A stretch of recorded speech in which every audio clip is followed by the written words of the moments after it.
Thank you, Madam Chair and members of the committee. For the record, Delegate Mark Fisher, Calvert County, presenting to you House Joint Resolution 11 entitled United States Constitution Amendments Convention Limitations on Federal Power.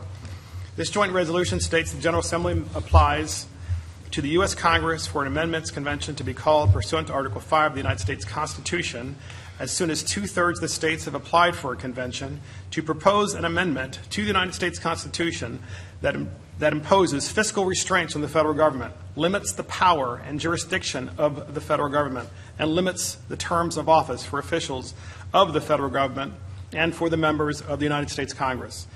Delegates to the convention from Maryland may not propose amendments that do not address the goals listed in the joint resolution.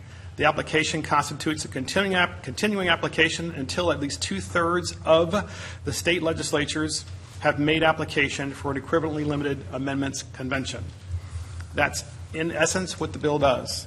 Obviously, the bill does those three things: fiscal restraint, limits on bureaucratic control from the United States Congress, and term limits. Quite frankly, on the fiscal restraints part, it's Democrats and Republicans, both, that have been overspending, without question. No matter who's in office, the same thing happens. I wanted to make that clear. I want to underscore that, both parties. Second, on the term limits, my congressman, it's no need to mention him, to call him out, but he's been in office for 40 years. For 40 years. That wasn't supposed to be that way. You were supposed to go to Congress and serve and make a difference and go back to your private life. That's what you're supposed to do. Instead, it's a career. It's a career, and it's not supposed to be a career.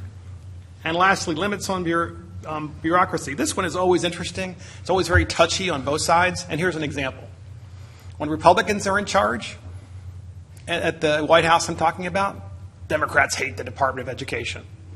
When Democrats are in charge, Republicans hate the Department of Education. Although, to be honest with you, most Republicans don't like the Department of Education, period, because they believe, as I do, that all education should be local and should be done at the local level.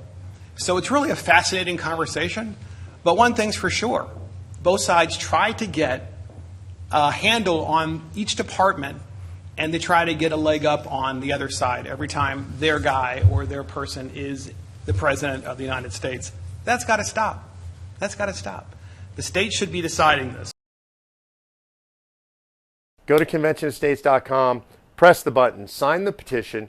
More importantly, get 10 of your friends to do the same. When you sign the petition, then that sends a letter to your state legislator. You go on the list in their district as a supporter.